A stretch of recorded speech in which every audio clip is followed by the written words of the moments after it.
స్కూల్లో ముస్లిం విద్యార్థినులు హిజాబ్ ధరించడానికి వీల్లేదు అని చెప్పేసి ఉత్తరప్రదేశ్లోని అలహాబాద్ హైకోర్టు తీర్పునిచ్చింది. ఏం జరిగిందంటే ఫ్రెండ్స్, ఉత్తరప్రదేశ్ ప్రయాగ్రాజ్లోని ఒక ప్రైవేటు విద్యా సంస్థలో ఒక విద్యార్థిని ఇప్పుడు 11వ తరగతి చదువుతుంది. 10th క్లాస్ పూర్తి చేసి 11th స్టాండర్డ్కి ఆమె వెళ్ళిందనండి. 6th క్లాస్ నుంచి కూడా ఆమె అదే స్కూల్లో చదివింది. ఆ 6th క్లాస్ నుంచి కూడా ఆమె హిజాబ్ ధరించే స్కూల్కి పోయింది.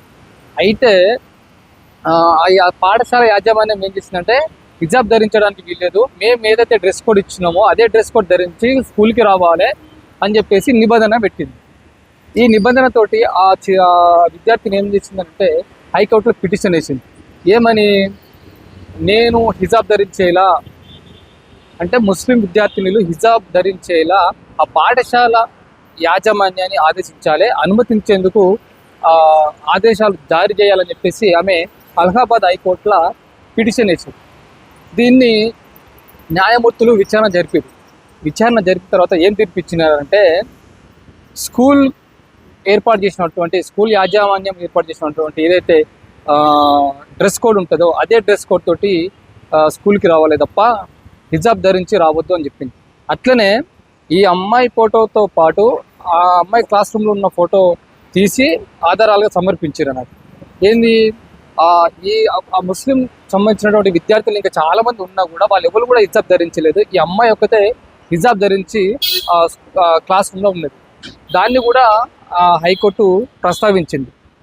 మిగతా విద్యార్థులను కూడా హిజాబ్ ధరించకుండానే వస్తున్నారు కదా అని చెప్పేసి ఆ విద్యార్థినికి చెప్పింది.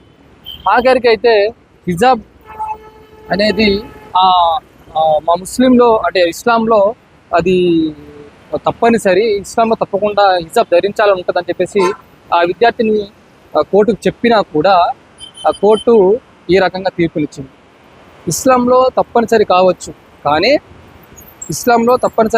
కానీ స్కూల్లో మాత్రం స్కూల్ నిబంధనలకు లోబడి స్కూల్ డ్రెస్, స్కూల్ యూనిఫామ్ వేసుకొని పాఠశాలకు పోవాలి. మేము ఆ పాఠశాలకి హిజాబ్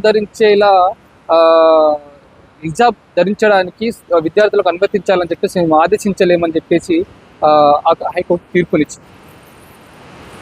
దీని మీద మీ స్పందన ఏంటిదో కామెంట్ చేయండి.